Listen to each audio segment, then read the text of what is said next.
the set of 2 by 2 matrices okay with complex integers okay complex integers such that एक condition आपका दिया गया है। पहला कंडीशन क्या है मेंशन करते हैं थोड़ा सा। कहता है कि a11 plus a22 equal to 0 होगा। ओके इसका मतलब इसका डायमेंशन घट जाएगा। ऐसे इसका 8 डायमेंशन होता लेकिन 2 घट जाएगा तो 6 हो जाएगा क्योंकि 2 गुना हो जाता है रियल का। Okay let W be the set of all matrices in V with condition. V में W का ऐसा है ये V के लिए है तो सबसे पहले हम लोग V लिखते हैं। V equal to a11 a12 a21 a22 such that कि a कहाँ गया जी a11 plus a22 equal to 0 and aij कहाँ से बिलोंग करता है तो कॉम्प्लेक्स से। बढ़िया। W क्या कहता है कि सर a ले लेंगे हम V से सच दैट वैसा a लेंगे कि a12 प्लस a21 का कॉन्जुगेट 0 हो जाए। इसमें एक रिस्ट्रिक्शन मतलब ये तो होगा ही साथ में ये भी लेना है। Then under usual matrix addition and scalar multiplication which of the following is are true. Multiple select questions. कैसा क्वेश्चन है मल्टीपल सेलेक्ट क्वेश्चंस। क्या दिक्कत है यहाँ W vector space over C तो V के लिए बात कर रहा है तो A के लिए अगर हम लोग बात कर लें कितना आ जाएगा बताओ। तो मान लेते हैं ना कोई A और B बिलोंग्स टू V तो A और B में ये कंडीशन सेटिस्फाई करेगा तो A alpha plus B equal to direct लिखते हैं A। कंडीशन देख लो इंपॉर्टेंट। अल्फा की जगह कितना है A11 12 सॉरी अल्फा की जगह A करो A 11 12 21 22 और प्लस B। B कितना भाई तो कहता है कि B11 B12 B21 B22। अब ये अगर ए बी से वहां से इसका मतलब इनका डायगोनल और इनका डायगोनल A11 22 जीरो है पहले से ही तो कितना हो गया। कंडीशन इंपॉर्टेंट मैटर करता है तो कंडीशन मैटर करता है इसका मतलब यहाँ पे चेक करते हैं कंडीशन। तो A11 प्लस A22 और यहाँ से B11 प्लस B22 चूंकि ये कितना हो गया ये आ गया मेरा a इंटू 0 और प्लस 0 इज इक्वल टू 0। इसका मतलब हो जाएगा a प्लस b जो है ये बिलोंग कर जाएगा v में। ठीक है तो v तो वेक्टर स्पेस बन जाएगा कोई दिक्कत नहीं है। एवरी सब स्पेस सेल्फ है वेक्टर स्पेस तो उसमें कोई प्रॉब्लम नहीं है। v जो वेक्टर स्पेस ओवर c चूंकि ओवर c में भी वेक्टर स्पेस है तो अगर इंक्रीज आपका फील्ड के जगह v फील्ड के जगह अगर c के जगह r भी हो जाए तो भी तो वेक्टर स्पेस हो जाएगा। कोई वेक्टर स्पेस इंट्रीज सी है फील्ड सी है तो होता है इंट्रीज सी फील्ड आर है तो फील्ड तो छोटा हो गया ना। वी ओवर एफ वी बड़ा हो गया बड़ा इन द से सुपर सेट हो गया तो होता ही है। अगर वी आपका प्रॉपर सबसेट होता इसका फील्ड का तो ना होने वाला था। इंट्रीज आर फील्ड सी गड़बड़ हो जाता। कहाँ गड़बड़ होता एक्सटर्नल कंपोजिशन गड़बड़ होता। कहाँ गड़बड़ होता एक्सटर्नल कंपोजिशन में। तो ये तो दोनों हो जाएगा। अब आता है डब्ल्यू डब्ल्यू वेक्टर स्पेस है तो उस कंडीशन को सेटिस्फाई करना चाहिए लेकिन किसमें सी में और आर में। तो पहले आर में चेक करते हैं फिर सी में भी चेक करेंगे। आर में ध्यान ध्यान रखना आर में क्या होता है ना कि आप जो कांस्टेंट लोगे ये ए वो आपको आर से लेना पड़ेगा ये वाले कांस्टेंट। ठीक है सी में क्या होता है कि आप कांस्टेंट जो लोगे एक्सटर्नल मल्टीप्लीकेशन के वो आप सी से लोगे राइट। तो ये चीजें हैं थोड़ा सा यहाँ पे। ठीक है इस कॉन्जुगेट के वजह से थोड़ा सा आर में तो कोई प्रॉब्लम नहीं होगा ये फॉर डी ऑप्शन के लिए। तो फॉर ए भी दोनों ही हो गया फॉर डी ऑप्शन के लिए तो इन फील्ड आर में है तो ए प्लस बी किसके लिए फॉर डी के लिए। तो ए आपको ध्यान रखना है वैसा लेना है जो ए इसका कॉन्जुगेट भी बराबर हो। ठीक है तो कंडीशन मान लेते हैं कि लेट ए बराबर A11 A12 21 22 and B is equal to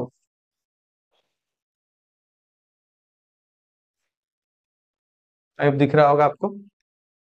confirm करते हैं बहुत अच्छा दिख रहा है।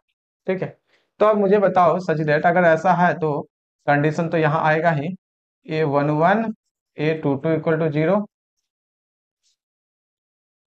B11 22 इक्वल टू 0 और भी कंडीशन है A12 21 का कॉन्जुगेट 0 एंड B12 B21 का कॉन्जुगेट 0। ये सारा है 1 to 2n का कॉन्जुगेट। अब आ जाओ हम लोग ए अल्फा प्लस बीटा का। तो A plus B equal to conditions, condition देखेंगे इसमें। ए के लिए condition for A plus B के लिए। तो ए कंडीशंस देखना है आपको, क्या ये सेटिस्फाई करता है या नहीं है। तो इसको मल्टीप्लाई कर देंगे इसमें, तो कितना हो जाएगा ये ए 11 प्लस A22। ओके, और यहाँ हो गया B11, सॉरी जोड़ना ही ना है, B11 प्लस B22। एक कंडीशन तो ये आया, ये जीरो होना चाहिए। तो ये तो मुझे पहले ही पता है कि a into zero plus zero is equal to zero, क्योंकि यहाँ पे कंडीशन है ना, उससे तो ये कंडीशन जीरो। अब कहता है उसका कॉन्जुगेट के साथ, चूंकि ये रियल नंबर है, ये कहाँ से है, ध्यान रखना a बिलोंग्स टू r से है। तो अब आते हैं इस पे, ठीक है। तो a तो सबके साथ मल्टीप्लाई होगा 1 2, तो A12 also also A12 plus 21 का कॉन्जुगेट A21 इसका कॉन्जुगेट। क्लियर है ना। और ये तो आगे कोई प्रॉब्लम नहीं होने वाला है, B12 प्लस B21 का कॉन्जुगेट। तो कितना दे देगा ये, तो ये कहता है कि आपका सर ए कॉमन ले लेंगे क्योंकि ये रियल नंबर है। तो यहाँ पे हो गया A12 A21 का कॉन्जुगेट, और ये तो आपका जीरो है। तो ए बार बराबर ए होता है कहाँ पे, ए रियल नंबर से है इसीलिए। तो ये तो आपका हो गया A0 plus zero is equal to zero.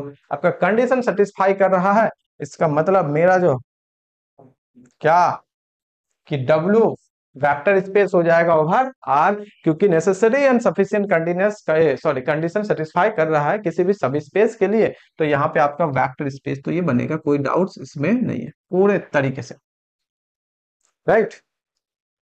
ये आपका बन जाएगा, पूरे तरीके से बनेगा, इसमें कोई प्रॉब्लम नहीं है, पूरे तरीके से बनेगा। ओके, अब बात करता है कि क्या W C में भी होगा, क्या W C में भी होगा, क्योंकि C में कहने का मतलब ये जो आपका A है ये आपका C में भी जाएगा, एक्सटर्नल कंपोजिशन। फॉर B के लिए आई थिंक B है कि क्या ऑप्शन है ये, फॉर बी B के लिए C में होगा, फॉर B में प्रॉब्लम क्या है पता है, क्योंकि यहाँ कॉन्जुगेट है, यहाँ कॉन्जुगेट है, चूंकि ये रियल था तो ए कॉन्जुगेट को ए लिख सकते हैं, उसको यहाँ पे लेके आ सकते हैं, और ये आपका जीरो हो गया क्योंकि वो दिया गया है। कंडीशन सेटिस्फाई हो गया तो हो गया, खेल खत्म, आराम से बिलोंग कर जाएगा। लेकिन अब अगर आप कॉम्प्लेक्स लोगे तो फिर तो ये कॉन्जुगेट ए कॉन्जुगेट चेंज होगा। अब ए जो है जरूरी नहीं है कि ए का कॉन्जुगेट ए आए, वो तो रियल में आता है। अगर हम ले लेंगे 2 iota 3 iota 5 iota 3 plus 7 iota, तो क्या ए कॉन्जुगेट ए होगा, बिल्कुल नहीं होगा। तो अगर नहीं होगा तो ऐसा नहीं कर सकते, ऐसा नहीं कर सकते हैं तो आप ये जीरो भी नहीं कर पाओगे। तो W जो है वेक्टर स्पेस ओवर C नहीं होने वाला है। अच्छा सर एक एग्जांपल देके देखिए, हाँ लेते हैं ना एग्जांपल देते हैं। लेट मान लेते हैं कि कोई A लेते हैं 1, और या ऐसे 1 की जगह आयोटा ले लेते हैं, और इन दोनों को जोड़ना भी पड़ेगा, तो माइनस आयोटा जोड़ने पे जीरो, जीरो आ गया ना। अच्छा, इसका और इसका कॉन्जुगेट क्या होता है, जीरो। ये होता है ना A12 प्लस A21 का कॉन्जुगेट जीरो, इसका कॉन्जुगेट लेंगे, और यहाँ भी माइनस आयोटा करते हैं, अब बन जाएगा, ये W से बिलोंग करेगा। W का दोनों कंडीशन सेटिस्फाई कर रहा है। A11, ओके एक सेकेंड क्या कंडीशन है जी, A1122 जीरो होना चाहिए, ओके डायगोनल जीरो होना चाहिए, सॉरी 1122, और A1221 का कॉन्जुगेट जीरो, A1221 दोनों कंडीशन, तो डायगोनल का सम जीरो। तो एक काम करो यहाँ पे माइनस आयोटा कर दो, क्या फर्क पड़ता है, डायगोनल जीरो हो गया, डायगोनल जीरो हो गया। ओके, अब इनका और इनका कॉन्जुगेट जीरो, हाँ हो गया ना, यहाँ पे इजीली दिख रहा है, माइनस आयोटा और प्लस, माइनस आयोटा का कॉन्जुगेट कर देंगे, minus iota plus iota equal to कितना हो गया, जीरो। ये भी हो गया, तो ये इजीली बिलोंग कर जाएगा आपका W में। अब इसको क्या करते हैं ना, आयोटा ये करते हैं क्योंकि स्केलर ये भी W में जाना चाहिए। तो हो गया 1 - 1 - 1, sorry sorry sorry sorry, minus iota हो गया, माइनस आयोटा माइनस आयोटा, कितना हो गया जी, -1 - 1 - 1 ये W में बिलोंग नहीं करेगा, बिकॉज कि आपका 1, ये जो पोजीशन है, पोजीशन की बात कर रहे हैं हम लोग, ये वाला पोजीशन क्या है, A11 12, ये वाला पोजीशन क्या है A21, because A12 plus A21 का conjugate 1 plus 1 is equal to 2 होता है, जो कि जीरो नहीं है। W में जाने के लिए जीरो चाहिए था। खेल खत्म, समाप्त, इंड, स्वाहा। W में ये नहीं होने वाला है। W में ये नहीं होने वाला। तो आपका अगर ऑप्शंस भी देखे तो क्या क्या सर ऑप्शन गया? ऑप्शन गया A C D। क्या ऑप्शन था? A C D। क्या ऑप्शन होगा? A C D, right. बोलो, कुछ समझ में आया? बुझाया? नहीं बुझाया? चलिए, बेहतर, उम्मीद करते हैं सारा चीज अच्छे से इस क्वेश्चन से रिलेटेड समझ में आ गया होगा। नेक्स्ट क्वेश्चन हम लोग